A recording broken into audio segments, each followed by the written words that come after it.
ഈ സമ്മർദ്ദമേറെ നിൽക്കുന്ന ഒരു കാലത്താണ് നമ്മൾ ജീവിക്കുന്നത്.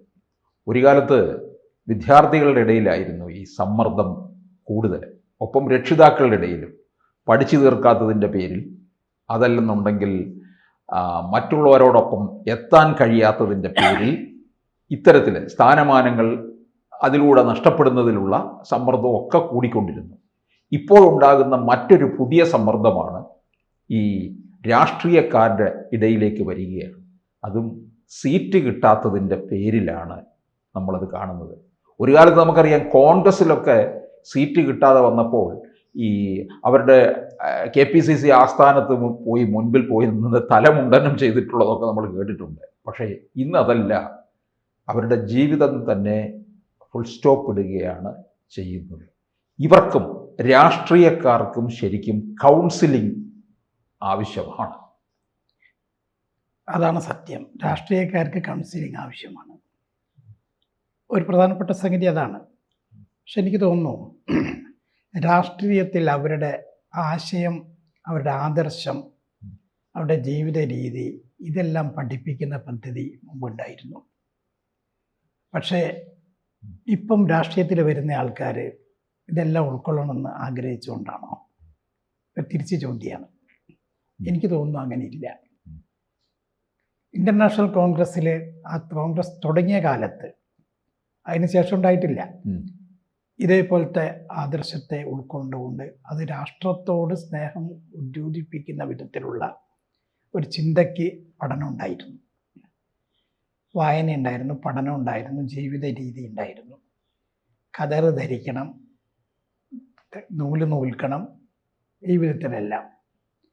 ആ ഖദറിന് ഇന്ന് അലക്കി തേച്ച് വസ്ത്രമായി ഉടയാത്ത വസ്ത്രം ധരിക്കുന്ന ഒരു രീതിയായിട്ട് മാറി.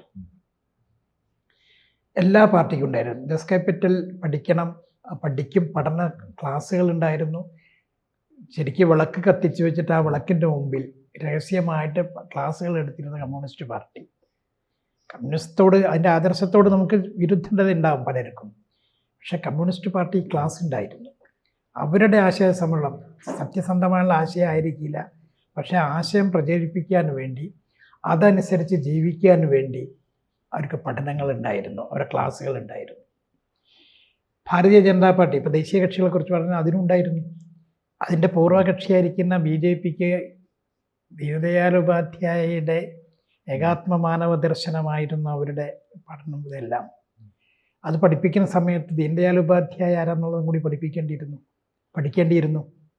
പക്ഷേ ഇതൊക്കെ നോക്കുന്ന സമയത്ത് ഈ കക്ഷികൾക്ക് ആർക്കും തന്നെ ഇപ്പം ആ നിലയ്ക്കുള്ള ജീവിത രീതി ഉണ്ടോ? നമ്മളതും കൂടി നോക്കണം. ജീവിത രീതി ഇല്ല. എല്ലാവർക്കും ഒരേപോലെയായി തേച്ച് മിനുക്കിയ ഡ്രസ്സും ധരിച്ചുകൊണ്ട് മുന്നോട്ട് പോകുമ്പം ഇത് കണ്ടു പഠിക്കുന്ന യുവതലമുറ രാഷ്ട്രീയത്തിലേക്ക് കടന്നു വരുമ്പോൾ എനിക്ക് ഇതേപോലെ ആയിത്തീരണമെന്നാണ് ചിന്തിക്കുന്നത്. അല്ലാതെ ഞാൻ ഈ ആദർശത്തിനനുസരിച്ച് ജീവിക്കണം എന്ന് ഏതെങ്കിലും രാഷ്ട്രീയ പാർട്ടിയിൽ കടന്നു വരുന്ന യുവാക്കന്മാർക്ക് മനസ്സിലുണ്ടോ? വിദ്യാർത്ഥികൾക്കുണ്ടോ? അവരതൊന്നുമില്ല. സമരം ചെയ്യാൻ പോകുന്ന സമയത്ത് അവിടെ മുദ്രാവാക്യം വിളിക്കണം. എന്തിനാണ് ഇവർ മർദ്ദനം ഏൽക്കുന്നതെന്ന് ചോദിച്ചു കഴിഞ്ഞാൽ അവർക്ക് ലീഡറാകണം, അതുകൊണ്ട് ഞാൻ മർദ്ദനം ഏൽക്കുന്നുള്ളതാണ്. എനിക്കതനുസരിച്ച് ജീവിക്കുമ്പോൾ എനിക്ക് ലീഡറാകണം. അതുകൊണ്ട് കണ്ടിട്ടുണ്ടാകും പല സമയം, ഞാൻ ശ്രദ്ധിക്കുന്ന ആളാണ്, അവിടെ ഒരു വെള്ളം കൊണ്ട് പമ്പ് ചെയ്യുന്ന സമയത്ത് മാറിയിരുന്നവൻ ആ പമ്പ് ചെയ്ത് അവസാന വെള്ളത്തിൽ പെട്ടെന്ന് വീഴും. അങ്ങനെ ധാരാളം സംഭവങ്ങൾ. ലാത്തിച്ചാർജ് നടത്തുന്ന സമയത്ത് അടി കൊള്ളാൻ വേണ്ടി മുന്നോട്ട് ചെല്ലുന്ന ചില ആൾക്കാർ ഒക്കെ രസമാണ് കണ്ടു കഴിഞ്ഞാൽ. ആ സെക്രട്ടേറിയറ്റിന് മുമ്പിൽ പോവുകയല്ലേ, ചാനലിൽ പോയി കഴിഞ്ഞാൽ എല്ലാ രാഷ്ട്രീയ പാർട്ടിക്കാരുടെയും യുവാക്കന്മാർ ഇന്ന് അടി കൊള്ളാൻ പോണത് എന്തിനാണ്? നേതാവാകാൻ വേണ്ടി. അപ്പം മനസ്സിൽ വരുന്നത് മുഴുവൻ എനിക്ക് നേതാവാകണം, ഞാൻ പണിയെടുക്കാതെ, ഞാൻ ആദർശത്തെ ഉൾക്കൊള്ളാതെ, പഠിക്കാതെ, വായിക്കാതെ, ഇതൊന്നും ചെയ്യാതെ ഞാൻ നേതാവാകണം. എല്ലാ രാഷ്ട്രീയ പാർട്ടിക്കാരും എങ്ങനെയാണ്. ഇപ്പോൾ കോൺഗ്രസ് ആണെങ്കിലും സോഷ്യലിസ്റ്റ് പാർട്ടി ഇപ്പം ഇല്ലല്ലോ, പാർട്ടി ആണെങ്കിലും കമ്മ്യൂണിസ്റ്റ് പാർട്ടി ആണെങ്കിലും, അതിൽ തന്നെ CPI-യും CPM ആണെങ്കിലും ഭാരതീയ ജനതാ പാർട്ടി ആണെങ്കിലും എല്ലാ പാർട്ടിക്കാരുടെയും മനഃശാസ്ത്രം ഒരേപോലെ ആയി തീർന്നിരിക്കുന്നു. അവർ പഠിക്കേണ്ട കാര്യങ്ങൾ പഠിക്കുന്നില്ല, ചെയ്യേണ്ട കാര്യങ്ങൾ ചെയ്യാനില്ല. അതുകൊണ്ട് തന്നെ വെറും കൗൺസിലിംഗ് മാത്രമല്ല, ഇവരെ പ്രേരിപ്പിക്കേണ്ടത്, കൗൺസിലിംഗ് കൂടി പ്രേരിപ്പിക്കേണ്ടത് ഏതെങ്കിലും പാർട്ടിയോ ഏതെങ്കിലും ആദർശമായിട്ട് അവരെ ആദർശമാണ് ഉൾക്കൊള്ളാൻ സാധിക്കണം. ഉൾക്കൊള്ളാത്തത് കൊണ്ടാണ് എനിക്ക് പെട്ടെന്ന് നേതാവാകണമെന്ന് പറയുന്നു. തെരഞ്ഞെടുപ്പിന് വരുന്ന സമയത്ത് തെരഞ്ഞെടുപ്പിൽ എനിക്ക് സ്ഥാനാർത്ഥിയാകണം എന്നുള്ള ചിന്ത വരുന്നു. എനിക്കറിയാം ഭാരതത്തിലെ ഏറ്റവും അറിയപ്പെടുന്ന ഒരു രാഷ്ട്രീയ നേതാവിനെ ഒരു സ്ഥലത്ത് സ്ഥാനാർത്ഥിയാക്കാൻ നിശ്ചയിച്ചു. ആ സ്ഥാനാർത്ഥിയാക്കാൻ നിശ്ചയ സമയത്ത് അദ്ദേഹം പറഞ്ഞു ഞാൻ സ്ഥാനാർത്ഥിയാകില്ല. പിന്നെ നിർബന്ധിച്ചു. അദ്ദേഹത്തിൻ്റെ ബാക്കിയുള്ള ലീഡേഴ്സ് എല്ലാം കൂടി നിർബന്ധമായിട്ട് നിന്നു. അദ്ദേഹം ആ മീറ്റിങ്ങിൽ പോയി. അത് സമ്മതിച്ച അവസാനം നിർബന്ധത്തിന് വഴങ്ങിയിട്ട് അവിടെ ചെന്ന സമയത്ത് അവിടെ ബ്രാഹ്മണനായിട്ടുള്ള ആൾക്കാരെ പിടിച്ചു കഴിഞ്ഞാൽ അവിടെ ബ്രാഹ്മണ ഭൂരിപക്ഷമാണ്, വോട്ട് കിട്ടും, ജയിക്കും അങ്ങ് എന്ന് പറഞ്ഞപ്പോൾ അദ്ദേഹം പറഞ്ഞു ഞാൻ എൻ്റെ ആദർശത്തെ പണയം വെച്ചുകൊണ്ട് തെരഞ്ഞെടുപ്പിന് മത്സരിക്കുന്നില്ല, വോട്ട് പിടിക്കുന്നില്ല. ഞാൻ ഈ ഇത്രയും കാലം സ്വീകരിച്ച എൻ്റെ ആദർശമുണ്ട്, അതിൽ നിന്ന് വ്യതിചലിക്കാൻ തയ്യാറല്ല എന്ന് പറഞ്ഞ് അദ്ദേഹം പരാജയപ്പെട്ടു. അങ്ങനത്തെ നേതാക്കന്മാരും ഉണ്ടായിരുന്ന രാഷ്ട്രീയ പാർട്ടി ഉണ്ടായിരുന്നു. പക്ഷേ ഈ മനസ്സിന് എത്രത്തോളം ഈ ലോലമായൊരു മനസ്സുള്ളവർ ഇനി സീറ്റ് കിട്ടി വിജയിച്ചു അധികാരത്തിൽ വന്നാൽ ഒരു പ്രശ്നം നേരിടുമ്പോൾ എങ്ങനെ അതിനെ അതിജീവിക്കും? ഇപ്പോൾ നോക്ക്, നമ്മുടെ പ്രധാനമന്ത്രി തന്നെ നോക്ക്, രാജ്യത്ത് എവിടെ നിന്നൊക്കെയോ പലതരത്തിലുള്ള ഭീഷണികൾ ഉണ്ടാകുമ്പോൾ പോലും അതിനെ വളരെ ആത്മസംയമനത്തോടും എന്നാൽ തന്ത്രപൂർവവും അതിനെ പ്രതിരോധിക്കുന്നില്ലേ? അദ്ദേഹം പഠിച്ച ചില പാഠങ്ങളുണ്ട്. ആ പാഠങ്ങൾ അദ്ദേഹം ചെറുപ്പം മുതലേ, അദ്ദേഹം ശിവഗിരിയിൽ പ്രസംഗിക്കുന്ന സമയത്ത് അദ്ദേഹം പറഞ്ഞില്ലേ, ശിവഗിരിക്കാരോട് പ്രസംഗിക്കുമ്പോൾ ഞാൻ ശ്രീനാരായണ ഗുരുവിനെ പഠിച്ചത് എൻ്റെ ബാല്യകാലത്ത് രാഷ്ട്രീയ സ്വയംസേവക സംഘത്തിൻ്റെ ശാഖയിൽ നിന്നാണ്. ഞാനൊരു പാർട്ടിയെക്കുറിച്ച് പറയാണ്. അങ്ങനെ എല്ലാ പാർട്ടിക്കാർക്കും അങ്ങനത്തെ നേതാക്കന്മാരുണ്ടാവും. പിന്നെ അതുകൊണ്ട് തന്നെ അദ്ദേഹം അവിടുന്ന് പാഠം പഠിച്ചു. അദ്ദേഹം സമ്മതിക്കുന്നു. പിന്നെ എനിക്ക് ചെയ്യാനുള്ള മനോഭാവം, നല്ല ചെയ്യാനുള്ള മനോഭാവം എനിക്ക് കിട്ടിയത് രാഷ്ട്രീയ സ്വയംസേവക സംഘത്തിൻ്റെ ശാഖയിലാണ്. പല സ്ഥലത്തും അദ്ദേഹം പ്രസംഗിച്ചിട്ടുണ്ട്.